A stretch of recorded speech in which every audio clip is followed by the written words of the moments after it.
privilege of open communion with God, February 29th. I saw no temple therein, for the Lord God Almighty and the Lamb are the temple of it. Revelations 21:22. The people of God are privileged to hold open communion with the Father and the Son.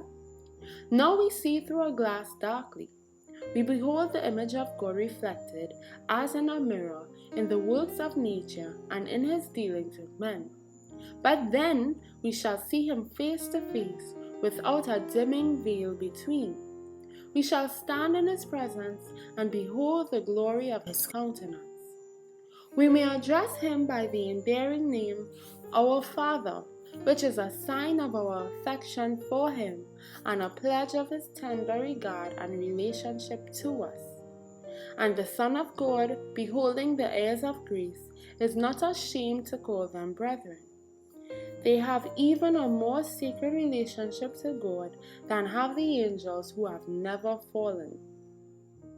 All the paternal love which has come down from generation to generation through the channel of human hearts, all the springs of tenderness which have opened in the souls of men, are but as a tiny rill to the boundless ocean when compared with the infinite, exhaustless love of God.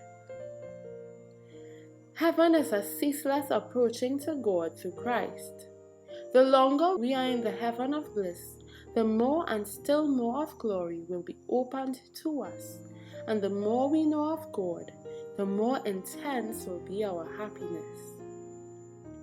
And what is the happiness of heaven but to see God? What greater joy could come to the sinner saved by the grace of Christ than to look upon the face of God and know him as Father?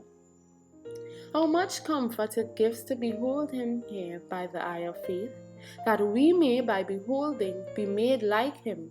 But what will it be to behold him as he is, without one dimming veil between? My Life Today 365, from Our Father Cares, page 71.